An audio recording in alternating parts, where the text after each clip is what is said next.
Phil sortit peu à peu de son état de distraction, ses pensées retrouvant de la clarté après des minutes d'errance dans le brouillard. La lumière tamisée de l'atelier rendait les objets moins expressifs, comme si elle les reléguait au second plan. Une de ses raquettes de squash était toujours serrée dans un étau sur l'établi, lui rappelant ce qu'il faisait avant de sombrer dans ce genre de contemplation où l'on ne voit ni n'entend ce qui se passe autour de soi. Il se rendit compte qu'il entendait la musique de la Belle et le Clochard, qui venait de la salle de jeu. Ses plus jeunes enfants regardaient le dessin animé, probablement pour la 1000e fois. C'était leur film familial préféré, mais à un moment donné, Sally et lui avaient trouvé des raisons de ne pas le regarder. S'étirant sur sa chaise, Phil jeta un coup d'œil à l'horloge murale. Il était assis là depuis plus d'une demi-heure. Il n'avait pas bougé, se contentant de froncer les sourcils, essayant de traiter ce qu'il avait entendu plus tôt et d'accepter d'une manière ou d'une autre la connaissance qui émergeait à l'horizon de son esprit. Le déjeuner du dimanche était terminé. Sally était restée dans la cuisine à faire le ménage pendant qu'il était descendu préparer quelques raquettes pour les prochains tournois de squash d'automne. Depuis 7 ou 8 ans, il jouait à ce jeu, fier d'être devenu assez bon pour concourir dans la ligue supérieure et souvent classé dans les compétitions locales. Il participait au moins à un tournoi en soirée chaque saison. Jouer au squash l'aidait à rester en forme et lui procurait des moments de plaisir supplémentaires dans son mode de vie sédentaire. Jessie, 7 ans, entendit les sons du dessin animé et suivit son père pour regarder son film préféré. Ellie, 4 ans, la suivit dans la salle de jeu. Ellie s'efforçait toujours d'être là où se trouvait Jessie et jusqu'à présent, sa présence ne dérangeait pas sa sœur aînée. Mais Phil pensait avec tristesse au jour où tout changerait, où Jessie grandirait et commencerait à éviter la compagnie de sa petite sœur. Leur fils de 9 ans, Jason, comme s'il était conscient de son rôle d'aîné de la famille, jouait souvent seul dans sa chambre avec des maquettes d'avions et de voitures. Jason avait les cheveux châtains, des yeux en amande, un menton fort et un nez proéminent mais pas trop grand, des traits communs à de nombreux membres de la famille Robinson. Jessie avait hérité des cheveux roux et des traits délicats de sa mère Sally, tandis que les cheveux blonds d'Ellie semblaient combiner les traits des deux parents. Phil aimait chaque enfant à sa manière, mais avec la même intensité. Après avoir terminé les manches de 3 raquettes dans son sac de sport, Phil remarqua qu'il fallait resserrer quelques cordes. Selon la loi de Murphy, une corde allait forcément se casser au cours d'un match de compétition cette semaine. Phil jeta un coup d'œil dans la salle de jeu. Ses filles Jessie et Ellie, absorbées par le visionnement de La Belle et le Clochard, étaient assises par terre au milieu de jouets éparpillés. Des voix d'enfants et des mélodies du magnétoscope emplissaient la pièce, mais les pensées de Phil n'y étaient pas. Il décida de monter à la cuisine. Tandis qu'il montait l'escalier grinçant du sous-sol, il entendit la voix étouffée de Sally, qui était engagée dans une conversation téléphonique animée. Le souvenir de leur matinée passée au coin du feu avant le petit déjeuner éveilla en lui une humeur romantique. Peut-être surprendre Sally avec quelque chose le soir? Décorer la chambre de pétales de rose, allumer des bougies aromatiques. Ils avaient réussi à maintenir la fréquence des rencontres intimes qui existaient il y a 10 ans. Il s'approcha de la porte de la cuisine et vit par l'entrebâillement la silhouette élancée de sa femme qui lui tournait le dos. Malgré 3 grossesses et 10 ans de mariage, Sally avait conservé une belle silhouette. Ses boucles rousses tombaient sur ses épaules nues, à peine couvertes par une légère robe d'été. Phil s'apprêtait à pousser la porte et à saluer Sally, mais il se rendit compte qu'elle était au téléphone. « Je travaille du mardi au jeudi de 9h à 3h, dit Sally à son interlocuteur invisible. Il y eut une pause pendant laquelle Phil étudia la cascade de miel à l'arrière de la tête de sa femme, se rappelant la teinte tachetée de taches de rousseur qui couvrait généreusement tout son corps. Soudain, Sally reprit « Oui, je peux parler. Phil est au sous-sol avec les filles en ce moment. » Après une autre pause, le ton de Sally changea subtilement. « Pourquoi ? » ?»« Oui, je le pense aussi, Debbie. J'y ai pensé dernièrement. Le week-end prochain ? Eh bien, nous n'avons rien de prévu. Je suppose que je peux y aller. » Apparemment, elle parlait à sa meilleure amie Debbie Bradshaw, avec qui elle travaillait. Il semblait qu'ils discutaient de projets pour le week-end, peut-être d'une virée shopping ou d'une réunion. Phil venait à peine d'ouvrir la bouche pour les saluer quand un éclat de rire soudain de Sally retentit dans la cuisine. Il ne l'avait pas entendu rire aussi ouvertement et de manière aussi contagieuse depuis leur lune de miel à Hawaï après le mariage. Puis la voix de Sally se transforma en un murmure sensuel et le cœur de Phil fit un bond. « Bien sûr, j'aimerais bien essayer à nouveau avant que le travail ne s'en mêle. » Ce fragment de phrase lui rappela douloureusement cette conversation au bar 6 mois auparavant. Ne voulant pas en savoir plus, Il se retira précipitamment dans le couloir sombre et ferma la porte derrière lui. Sally continua à chuchoter avec son ami, mais tout ce qu'il put comprendre fut « La dernière fois, ça a marché pour moi.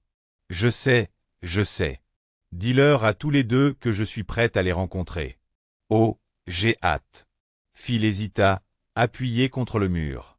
Soudain, il voulait désespérément que Sally ne sache pas qu'il était là. Phil descendit sur la pointe des pieds jusqu'au sous-sol froid et s'effondra dans un fauteuil usé. Les paroles de Sally résonnèrent dans sa tête, lui brûlant la conscience et lui rappelant cette conversation malheureuse dans le bar de la ville. Ce même printemps, après un autre match de championnat du mercredi, Phil était allé au bar le plus proche avec ses coéquipiers, comme il le faisait traditionnellement une fois par mois après un match. 1 heure plus tard, il ne restait plus que 3 personnes au bar, Phil, John Harrison et Craig Davis. John et Craig n'étaient pas seulement des partenaires de longue date, mais aussi de meilleurs amis qui avaient rejoint le Oak Park Y Sport Club il y a quelques années. Alors que John sirotait joyeusement sa bière, Craig, qui luttait contre l'alcoolisme, préférait les boissons non alcoolisées. Son addiction avait eu un impact négatif sur son mariage, car quelques bières suffisaient à lui faire perdre le contrôle. Néanmoins, Craig appréciait l'atmosphère décontractée des bars et rejoignait ses amis dès qu'il en avait l'occasion. Les 2 hommes étaient mariés, Craig avait un enfant et John en avait 2 autres en pleine croissance. Après avoir discuté de leur dernier match, la conversation, comme d'habitude, s'est orientée vers le sujet de leurs épouses et de leur vie de famille. Au cours des nombreuses soirées passées avec ces deux-là, Phil avait remarqué que, même s'il ne semblait pas chercher activement l'infidélité, il manifestait un intérêt étrange et plutôt désagréable pour son propre mariage. Cette nuit-là, Craig a commencé à taquiner John à propos de sa femme Mary, lui conseillant avec insistance de se faire opérer. Pensant qu'il faisait référence à une vasectomie, Phil mentionna que Sally avait également souhaité qu'il subisse une telle intervention, mais qu'il n'avait pas encore pris de décision définitive. En riant, Craig clarifia « Non, non. Mary veut qu'il retire une verrue » et éclata de rire. Phil, gêné, lui demanda de quoi il parlait. John rougit et lui expliqua qu'au fil des ans, il avait développé une verrue qui effrayait sa femme Mary. John prétendait qu'elle avait une fonction importante, mais Mary voulait s'en débarrasser, quels que soient les avantages supposés qu'elle apportait à leur vie intime. Sentant que la conversation était devenue trop personnelle, Phil décida de se retirer. Maintenant, assis dans l'obscurité, Phil n'arrivait pas à croire que Sally puisse être impliquée dans ce que son appel téléphonique avait laissé entendre. Le son de sa voix, si familier et si cher, lui semblait maintenant froid et étranger, comme s'il l'entendait pour la première fois. Sally savait que John et Craig étaient ses coéquipiers de squash, mais pour autant que Phil le sache, il ne l'avait jamais rencontré. Pourtant, il semblait que des fils invisibles les reliaient tous. Ses mains étaient moites et sa gorge était sèche. Phil espérait désespérément une explication raisonnable. Il était évident que Debbie Bradshaw était également impliquée dans cette affaire. Debbie, la patronne de Sally, était devenue directrice adjointe du magasin où travaillait la femme de Phil, après avoir été mutée du siège social de Boston. Leur amitié a commencé alors qu'elles étaient toutes les deux enceintes et s'est renforcée à mesure qu'elles partageaient les joies et les soucis de la maternité. Leurs filles, Lily et Emma, sont nées à 1 mois d'intervalle. Phil et Sally ont eu des échanges avec Debbie et son mari Josh à quelques reprises, généralement lors d'événements professionnels, où les lumières festives se reflétaient dans ses yeux. Debbie était intelligente, belle et toujours au centre de l'attention, tandis que Josh semblait concentré sur son travail, souriant rarement, comme si quelque chose le dérangeait constamment. John et Craig avaient rejoint la ligue de squash il y a environ 2 ans. John, avec son entreprise de construction florissante, et Craig, l'associé gérant d'une société de construction résidentielle, étaient non seulement mes partenaires de jeu, mais aussi mes amis, même si nos interactions se limitaient principalement aux cours de squash et à de brèves conversations après les matchs. Nous étions tous des gens de la même famille, avec beaucoup de points communs, mais il s'est avéré que ces points communs cachaient un gouffre profond dont Phil commençait tout juste à prendre conscience. Un jour, lorsque Phil lui a parlé du travail de Sally, John lui a dit qu'il connaissait quelqu'un là-bas, Debbie Bradshaw, qui avait obtenu son diplôme du même lycée que John et Craig. Ils se voyaient 2 fois par an, se remémorant leurs années d'école et entretenant de vieux liens. Les sorties shopping avaient commencé il y a environ 2 ans, lorsque la plus jeune fille, Ellie, avait eu 2 ans. Sally était débordée par la nécessité de s'occuper de la petite Ellie et du grand Jesse, qui n'était à la maison que quelques heures après l'école maternelle. Gérer 3 enfants, gérer le ménage et travailler à temps partiel s'est avéré être une tâche épuisante pour elle, et Phil n'était pas particulièrement utile, car il faisait des heures supplémentaires sur un projet important. Un soir, Sally n'en pouvait plus et s'est effondrée en larmes, s'effondrant sur le canapé. Phil, choqué par son état, se précipita vers elle, tentant de la réconforter par des câlins. Lorsque ses larmes se calmèrent, elle lui avoua qu'elle avait désespérément besoin d'une pause. Se sentant coupable de son absence constante, Phil lui proposa de s'occuper des enfants le jour de congé suivant. Sally le remercia en larmes et lui dit qu'elle y réfléchirait. Quelques semaines plus tard, elle lui raconta qu'elle avait parlé à Debbie de son besoin de repos. Debbie lui avait suggéré d'aller faire du shopping dans la banlieue de Détroit. Malgré ses doutes, Phil accepta. Ainsi, lors de son prochain week-end libre, Sally et Debbie partirent un samedi matin. Elles prirent leur petit déjeuner dans un café chaleureux, où la lumière du soleil jouait sur les vitrines, puis passèrent la journée à flâner dans les boutiques et les magasins, profitant de rares moments de bonheur insouciant.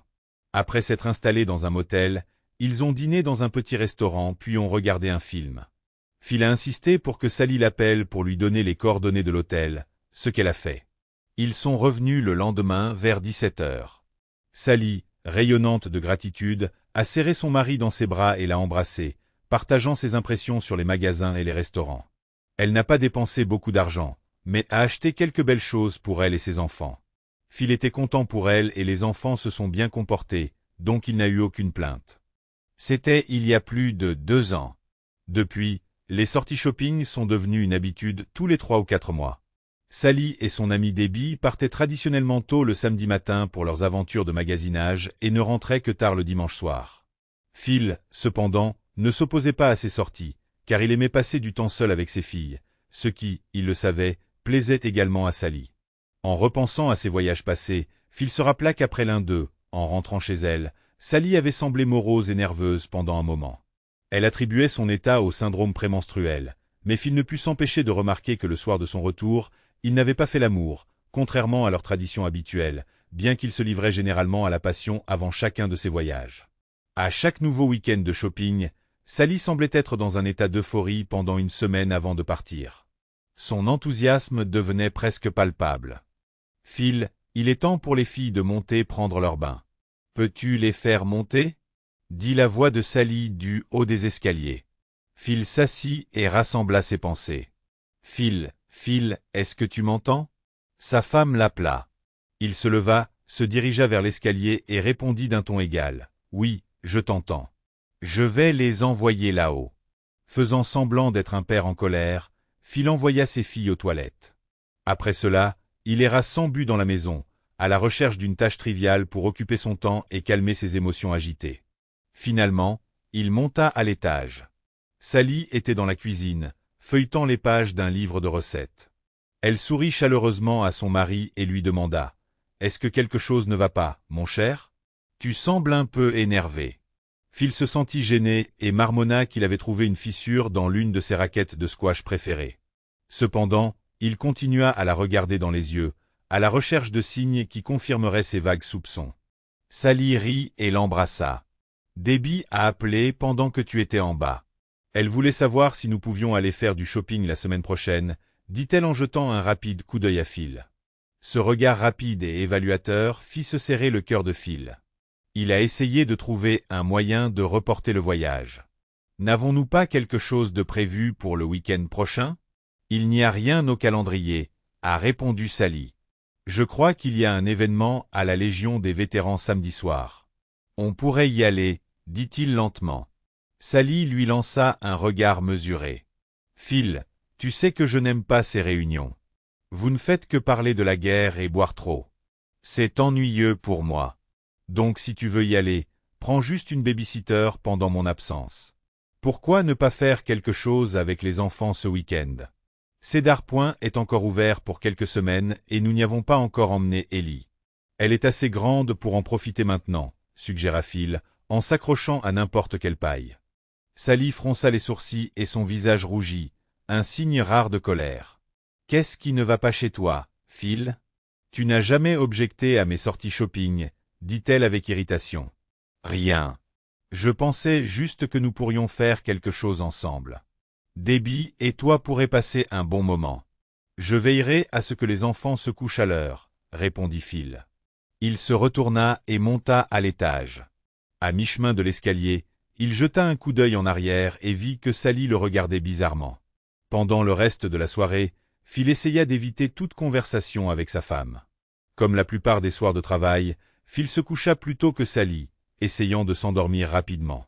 Quelque temps plus tard, sa femme entra dans la chambre, enfila son pyjama et se blottit contre lui en murmurant « Phil, Phil ». Il fit semblant de dormir, essayant de respirer doucement. Finalement, Sally abandonna et se détourna. Lorsque sa respiration s'est calmée, Phil est resté éveillé, fixant silencieusement le plafond et essayant de rassembler ses pensées. Des scènes du passé se sont déroulées dans son esprit. Il s'est remémoré sa vie. Phil a grandi à moins de 30 km de l'endroit où lui et Sally vivent aujourd'hui, dans une famille typique de la classe moyenne. Son meilleur ami était Jason, ou Jess comme tout le monde l'appelait. Ils étaient inséparables depuis la 4e année, passaient leur nuit chez l'un ou l'autre, faisaient du sport et sortaient avec des filles. Bien qu'ils n'étaient pas des élèves brillants, Phil avait généralement des notes légèrement supérieures. Au lycée, il s'est intéressé au dessin et a décidé de devenir ingénieur. Après avoir obtenu son diplôme, Phil s'est inscrit au programme d'ingénierie du collège local, tout en continuant à vivre avec ses parents. Jess, incertain de son avenir professionnel, a suivi des cours d'éducation générale. Les deux amis ont obtenu des sursis de service militaire. Mais à la fin de sa première année, Phil a eu des ennuis. Il a été arrêté pour conduite sous l'influence de l'alcool. Toutes ses modestes économies ont été consacrées aux amendes et il a perdu son permis de conduire pendant 1 an. Déprimé, Phil a décidé de s'engager dans l'armée, espérant que ses compétences en recrutement l'aideraient à éviter d'être envoyé au Vietnam. Jess a rejoint son ami et ils ont tous deux été enrôlés dans l'armée. La formation de base était une épreuve difficile mais gérable. À mi-parcours, ils passèrent des tests d'aptitude et furent affectés comme artilleurs, travaillant sur les calculatrices d'artillerie de pointe de l'époque. Après une brève formation à Fort Sill, les deux amis reçurent l'ordre d'être déployés au Vietnam. Après avoir fêté une permission de 15 jours, ils s'envolèrent pour la région du 1er corps de la République du Vietnam et furent affectés à la batterie A du 2e bataillon de la 11e brigade d'artillerie. C'était en novembre 1969, et le président Nixon avait commencé à réduire la présence militaire américaine. Pendant les premiers mois, ils participèrent rarement aux opérations de combat, effectuant principalement des vols de reconnaissance et quelques raids. Le point culminant de cette période fut une permission de 15 jours à Bangkok, en Thaïlande. À leur retour, ils apprirent que leur unité avait rejoint la 3e brigade de la 101e division aéroportée. Quelques jours plus tard, ils furent déposés dans une base isolée et montagneuse, au cœur de la jungle impénétrable du Vietnam. 4 mois plus tard, Phil fut évacué de la base sur une civière et Jess fut renvoyé chez lui dans un sac mortuaire. Phil sombra dans une profonde dépression. Il passa des semaines à l'hôpital et des mois en rééducation, ainsi que chez un psychiatre. Alors que Phil était sur le point d'être autorisé à poursuivre son service, il fut transféré à Fort Sill en tant qu'assistant instructeur. Il évitait de socialiser avec les autres soldats, s'inscrivait à des cours au collège local et passait son temps libre à rédiger des articles. Au bout d'1 an, Phil demanda une démobilisation anticipée pour poursuivre ses études. L'armée a accédé à sa demande et il a été libéré 5 mois plus tôt. Phil est retourné vivre chez ses parents et a profité des avantages accordés aux anciens combattants. Il a vécu chez lui, ses dépenses minimales étant couvertes par ses économies, ses avantages éducatifs et ses petits boulots occasionnels. Phil était l'exemple type d'un vétéran du Vietnam traumatisé par la guerre. La réaction du public à cette guerre et ses propres expériences avaient transformé Phil en un reclus morose. Se laissant pousser les cheveux et la barbe, Phil portait un sweatshirt à capuche usée ou une vieille veste militaire, un jean en lambeaux et des baskets usées. Il allait à pied à l'université, au travail et rentrait chez lui. La famille de Phil s'inquiétait pour lui, mais il se sentait socialement isolé et reclus.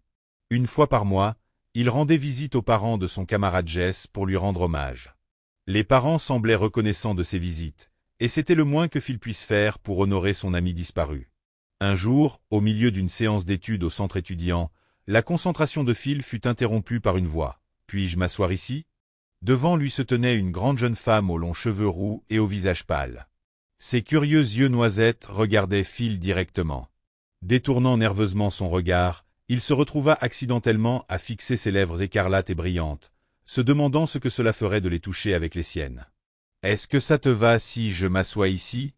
répéta l'étranger. « Vas-y, marmonna Phil. » Elle posa ses livres sur la table et s'assit en face de lui. Pendant la demi-heure qui suivit, la jeune fille se plongea dans ses études tandis que Phil faisait semblant de lire, lui jetant de temps en temps des regards furtifs et admirant son apparence. Finalement, elle s'en aperçut et demanda avec un sourire. « Tu es une vétérante, n'est-ce pas ?» Phil hocha la tête. « De la guerre du Vietnam ?» Elle a précisé.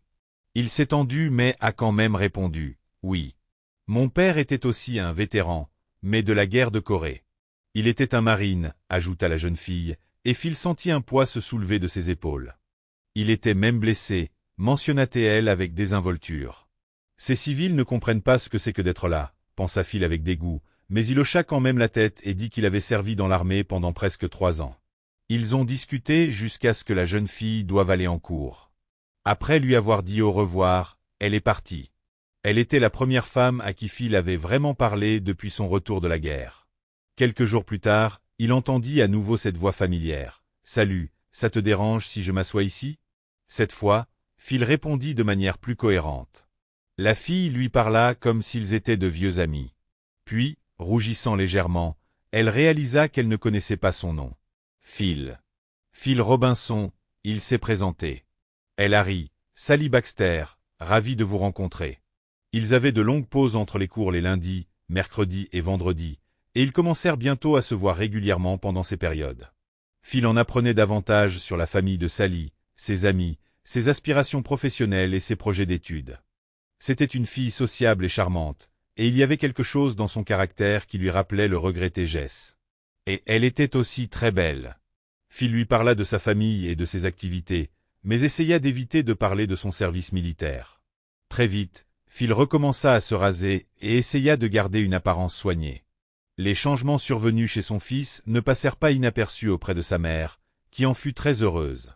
Quelques semaines après leur première rencontre, Phil rassembla son courage à 2 mains et demanda à Sally de sortir avec lui. Elle accepta avec joie. Comme ils allaient tous les deux à l'école depuis chez eux, Phil lui proposa de venir la chercher vendredi soir. Sally le prévint, ajoutant en riant, « Mon père peut être très strict avec les garçons qui m'emmènent à des rendez-vous. Es-tu sûr de vouloir faire ça ?» Sally, pour avoir la chance de sortir avec toi, je suis prêt à supporter ton père, que ce soit pour quelques minutes ou toute une vie, répondit fermement Phil. Elle rougit légèrement et le traita de flatteur. Vendredi soir, Phil frappa à la porte de sa maison et une femme souriante lui ouvrit. « Vous devez être Phil ? Nous vous attendions, entrez. » Elle le prit par la main et le tira à l'intérieur en criant par-dessus son épaule. « Jock, le prétendant de Sally est là. » Se tournant vers Phil, la femme dit. « Ne vous inquiétez pas pour mon mari. Il n'est pas aussi effrayant qu'il le paraît. » Puis elle tendit la main. « Je suis Emily. » À ce moment-là, le père de Sally apparut, un homme de grande taille, à peu près de la même taille que Phil, mais plus solidement bâti. « Je suis Jock », se présenta-t-il en serrant fermement la main de Phil. « Viens dans le salon. Nous pouvons discuter pendant que Sally finit de se préparer. » Il pénètre dans une pièce confortable avec une télévision, un canapé et des fauteuils.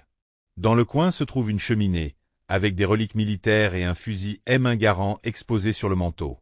Avec fierté, Jock raconta à Phil qu'il avait été marine pendant la guerre de Corée et qu'il avait été blessé 2 fois. Sally lui en parla et Phil hocha la tête. Cela a dû être une période difficile.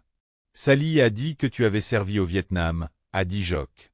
Oui, j'étais artilleur sur des pièces d'artillerie de 155 mm, a répondu Phil. Jock a hoché la tête en signe d'approbation. Les 155 étaient les bêtes de somme de l'artillerie. Dans quelle zone centrale du Vietnam avez-vous servi? Notre batterie a été déplacée dans toute la première zone centrale. Jock regarda Phil avec scepticisme. Le premier noyau, hein? Un pays de marine.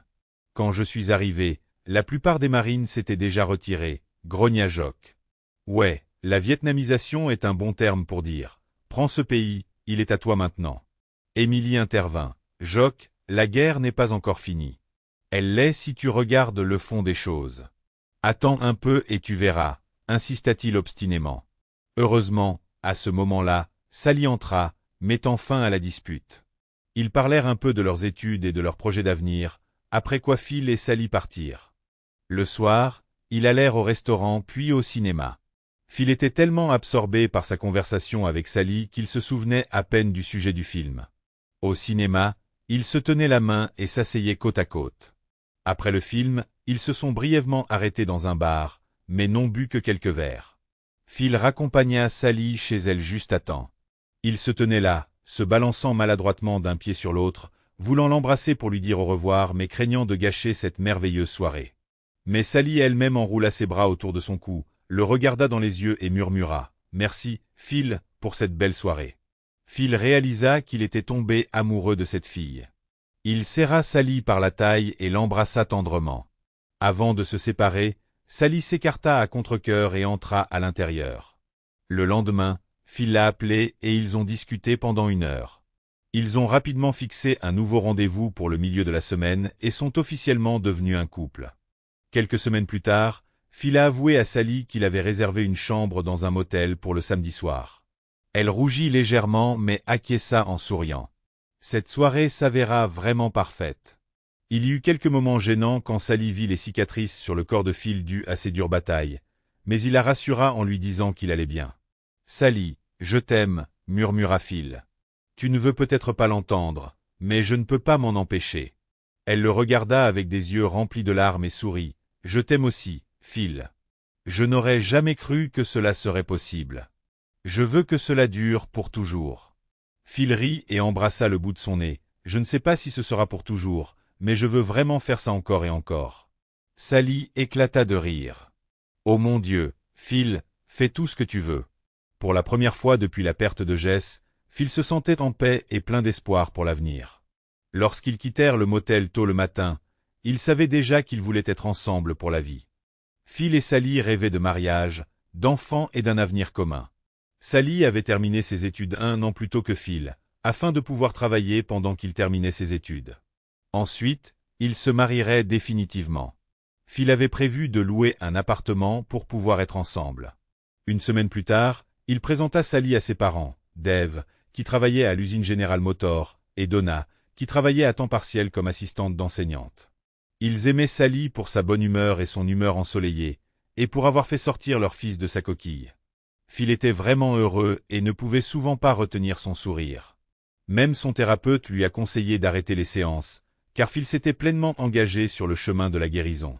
Le père de Sally, Jacques, se méfiait un peu de Phil, surtout lorsqu'il s'agissait de vivre ensemble avant le mariage. Mais tout a changé après que Jacques et Émilie les ont invités à un dîner de famille. Pendant que les femmes s'affairaient dans la cuisine, Phil a parlé à Jacques. Il lui demanda des nouvelles des cicatrices sur le corps de Phil, et Phil lui parla à contre-cœur des blessures qu'il avait subies après la bataille pour la base de Ripcord à l'été 1970. Jacques, étant un marine, était parfaitement conscient de cette bataille brutale, et son attitude envers Phil s'est progressivement adoucie. À partir de ce moment, Jacques le traita comme un fils qu'il n'avait jamais eu. Sally a obtenu son diplôme avec mention et a trouvé un emploi d'assistante acheteuse dans un magasin de détail. Elle a passé beaucoup de temps dans son appartement. Phil a terminé ses études à temps et a trouvé un emploi de dessinateur chez GM. 2 mois plus tard, ils se marient. Travaillant ensemble, les jeunes mariés achètent une petite maison avec possibilité d'agrandissement. 1 an plus tard, ils ont un fils, Jason, prénommé en hommage à son meilleur ami. 2 ans plus tard, Jessie est née, et 1 an après, Allison. La naissance de Jason a été un événement spécial, mais les filles ont immédiatement conquis son cœur.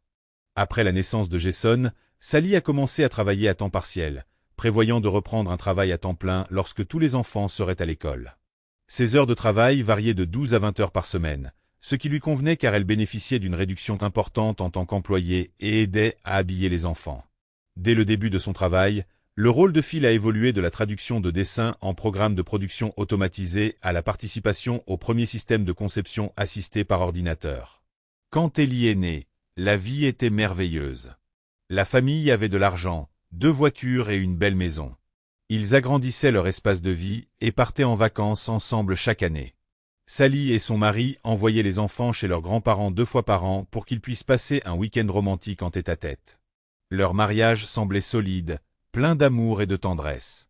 Phil disait à Sally combien il était heureux, mais maintenant, il doutait. Le sommeil lui fuyait et Phil peinait à s'endormir, ne parvenant à dormir que quelques heures. Le lendemain matin, il a séché son entraînement et s'est assis dans son bureau, les yeux rivés sur le mur. Il avait besoin d'un plan pour comprendre ce qui se passait. Devait-il demander directement à Sally? Dira-t-elle la vérité si elle lui cachait quelque chose? Il a noté un plan d'action, mais se sentait mal à chaque fois qu'il imaginait le pire scénario. Phil aimait Sally et ses enfants, et l'idée de les perdre le terrifiait. Les jours suivants, il était comme un zombie au travail et à la maison. Sally ne s'en rendit compte que lorsque Jess lui demanda pourquoi il avait un comportement étrange. Phil a mis ça sur le compte d'un projet professionnel. Le mardi, Phil avait repris sa routine habituelle, jouant au squash avant le travail avec John et Craig. Pour la première fois, Phil trouvait étrange que ses amis soient toujours ensemble. Il avait un sentiment de malaise. Dans le vestiaire, John riait et Craig souriait, comme après une blague salace. Et à ce moment-là, Phil les vit pour la première fois comme des adversaires. Ils ont joué à quelques jeux et discuté. L'étrange suspicion s'est renforcée. Mercredi, Phil a décidé d'aller voir John et Craig. Il a appelé la femme de John, se faisant passer pour une collègue de la ligue de squash, et lui a demandé s'il pouvait jouer samedi. Elle a répondu que John se rendait à une conférence d'affaires à Détroit et serait de retour dimanche. Le cœur de Phil s'est serré. Il a appelé Craig chez lui et a reçu la même réponse de sa femme. C'était vrai. Ils se sont rencontrés tous les quatre. Peu importe à quel point la situation s'était dégradée, c'était encore trop étrange. Phil se sentit en colère et sa voix intérieure le poussait à faire quelque chose. Vendredi soir, il rendit visite à ses parents, qui prévoyaient de passer l'hiver en Floride et faisaient quelques travaux de rénovation. Il avait besoin de leur parler, alors ils s'assirent à la table de la cuisine. Finalement, avec un soupir, Phil dit de manière inattendue « Je crois que Sally me trompe ». C'était la première fois qu'il exprimait sa peur à voix haute. Les parents étaient choqués. « Non, ce n'est pas possible, pas Sally. Elle ne te ferait pas ça, murmura la mère. « Fils, pourquoi penses-tu cela ?» demanda doucement le père. Phil raconta tout ce qu'il avait entendu et appris. La mère pleurait doucement en secouant la tête. Le père la serra fort dans ses bras. « Comment pouvons-nous aider, Phil ?» demanda le père. « J'ai besoin de savoir avec certitude. Peux-tu prendre les enfants demain et les garder jusqu'à dimanche ?» a supplié Phil. Le père a hoché la tête. « Bien sûr, Phil. J'espère que ce n'est qu'un malentendu. » En rentrant chez lui, Phil trouva Sally en train de préparer le dîner. Elle le serra dans ses bras et l'embrassa. « Les enfants sont dans la salle de jeu ? On dîne dans 20 minutes, dit-elle gaiement, comme si elle anticipait le week-end. Phil dit avec hésitation, « Chérie, nous n'avons pas fait l'amour depuis le week-end dernier. Peut-être pourrions-nous coucher les enfants plus tôt ?» Sally s'écarta légèrement, son sourire devenant tendu. « Phil, j'aimerais bien, mais j'ai mes règles, dit-elle. « Oh, bien sûr, je comprends, répondit-il. Sally lui caressa la joue. « Dès que ce sera fini, je te le ferai savoir, je te le promets. »« Ok. » Phil essaya de rester dans ses bras. « Oui, alors ce sera un rendez-vous, murmura-t-il. Elle le serra de nouveau dans ses bras et retourna dîner. Phil savait que les règles de Sally étaient toujours régulières. Il comprit qu'elle se réservait pour un autre rendez-vous. La colère et le désir d'agir se firent plus forts. Le lendemain, la famille poursuivit sa routine habituelle du samedi. Phil bricolait dans le garage jusqu'à ce qu'il soit temps pour Sally de partir. Elle descendit avec une valise et cria aux enfants de bien se tenir. Ellison lui cria derrière elle. « Apporte-moi quelque chose, maman. » Sally serra Ellie dans ses bras et l'embrassa. « Bien sûr, chérie, sois sage pour papa. » Elle embrassa Phil. « Je dois y aller, je dois aller chercher Debbie. N'oublie pas d'appeler quand tu arriveras à l'hôtel. Au fait, où loges-tu cette fois-ci ? Au Red Roof Inn à Rochester Hills. » Pour l'instant, elle lui fit signe au revoir et partit. Phil la regarda partir, puis revint et dit à Jason et Jessie de faire leur bagage. Ils allaient chez grand-mère et grand-père. Les enfants firent leur bagage à contre-cœur et Phil aida Ellie à se préparer. Les parents attendaient leur arrivée. Alors que Phil partait, son père le regarda avec inquiétude. « Bonne chance, Phil. J'espère que tu as tort. »« Je l'espère aussi, papa. »« Merci. Je t'appellerai demain matin. » Phil rentra chez lui et s'arrêta chez Avis pour changer de voiture. Il ne voulait pas être reconnu. Quelques heures plus tard, Alors qu'il était toujours assis dans la cuisine, le téléphone sonna. Phil le ramassa. « C'est toi, Phil ?» demanda Sally. « Oui, c'est moi. » La conversation l'irritait, même s'il s'attendait à cet appel. Il pensait à Jason, Jessie et Ellie, ses principales priorités. « Est-ce que tout va bien ?»« Tout va bien. »« Et comment ça va ?» demanda-t-il avec une pointe d'ironie que lui seul pouvait entendre. « On va bien. On s'est arrêté pour déjeuner. Nous sommes dans la chambre 168, numéro 555-645-0168. Ils ont discuté un peu. Puis Sally a dit, « Debbie me fait signe. Je dois y aller. Nous allons passer la soirée au centre commercial Meadowbrook Village. À demain. » Elle raccrocha sans attendre qu'il lui dise au revoir. Il se rappela ce matin-là, en partant, où elle ne lui avait pas dit qu'elle l'aimait. Phil appela le Red Roofing et demanda si Sally Robinson était arrivée. Ils ont confirmé qu'elle l'avait fait et lui ont proposé de le mettre en contact, mais il a refusé. Puis il a demandé si John Harrison était enregistré. Ils ont dit que oui, mais il n'était pas encore arrivé. Phil raccrocha. Essayant de contenir sa colère, il se rendit à l'atelier et ouvrit l'armoire à armes. Il regarda le vieux fusil de chasse calibre 16 de son père, une carabine Winchester modèle 73 et la crosse d'une vieille mitrailleuse. Il avait acheté une Winchester au lycée. Après le Vietnam, il avait eu du mal à aller chasser. Phil s'est rendu compte que s'il prenait une arme, il risquait de ne plus jamais revoir ses enfants. Au lieu de cela, il a trouvé un vieux couteau Ka-Bar qu'il avait acheté à Bangkok, l'a attaché à son mollet et a rassemblé ce dont il avait besoin. À 2 heures du matin, Phil s'est lancé dans un voyage de 145 km jusqu'à Rochester Hills. Il est arrivé au Red Roofing et s'est garé près de la chambre 168. Ne voyant pas la voiture de Sally, il commença à attendre.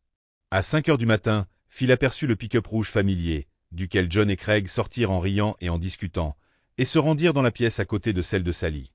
Après 45 minutes, ils partirent pour le TPS Pub. Phil les suivit et vit la voiture de Sally.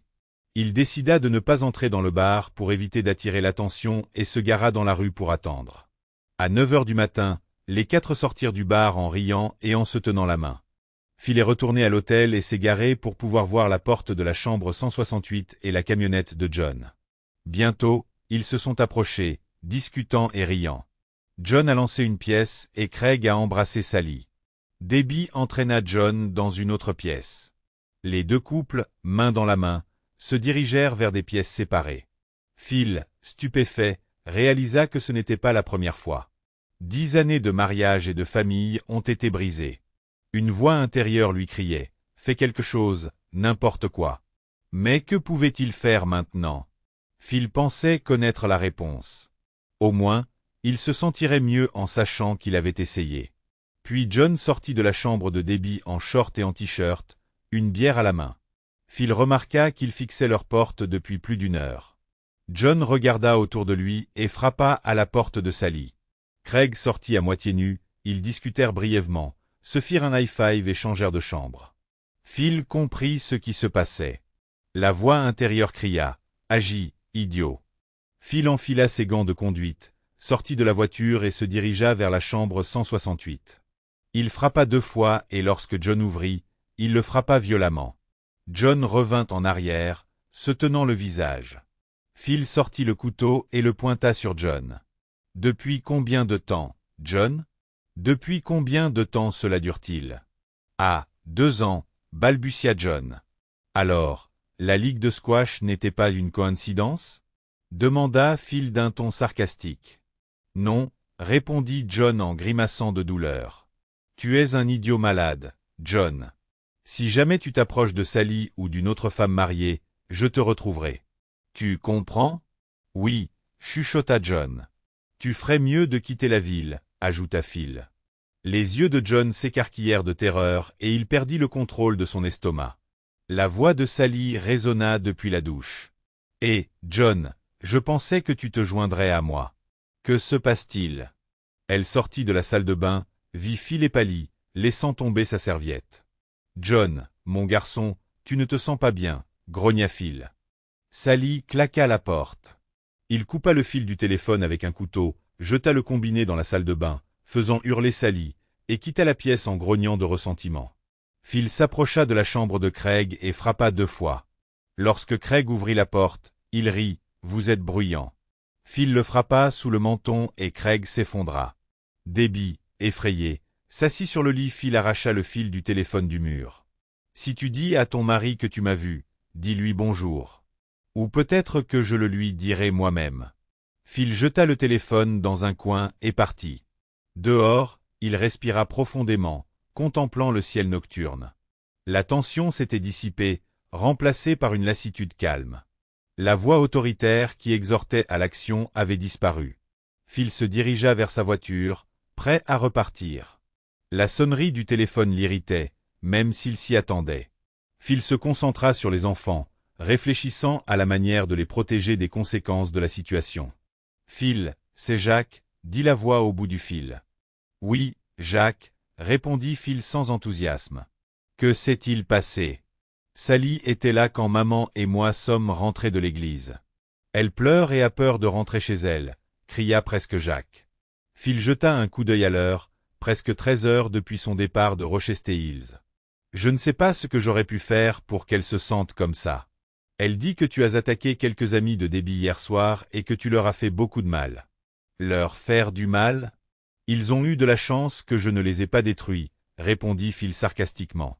Phil, ça ne te ressemble pas, Jacques se tut. Phil, je ramène Sally à la maison, et nous devons parler. Pas de problème. Jacques raccrocha et Phil entendit Sally hurler en arrière-plan. Papa, non, non. Il soupira. Ce ne serait pas facile.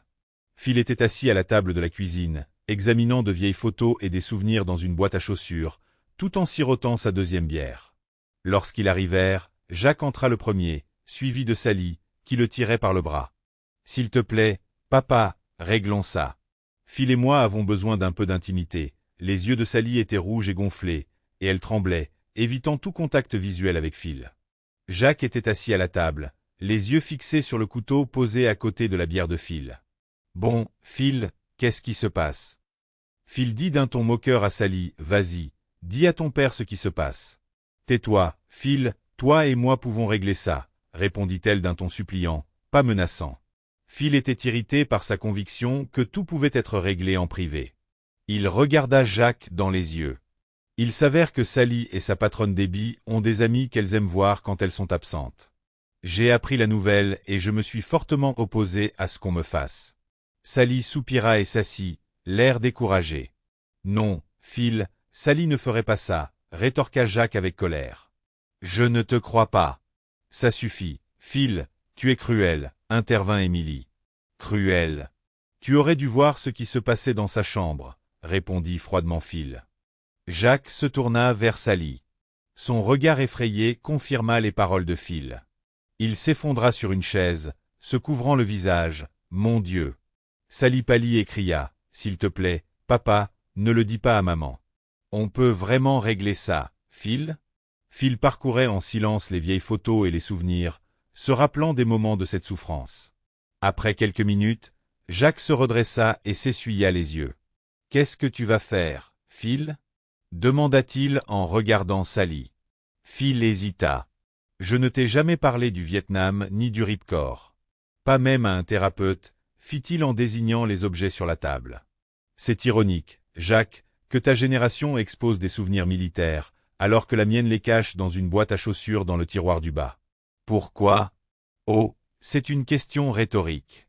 Phil a pris une photo décolorée de 2 jeunes hommes souriant dans la jungle, comme si le Vietnam avait été une excursion. Étais-je si jeune que ça? Il jeta la table entre Jacques et Sally et commença à raconter, comme s'il faisait une conférence.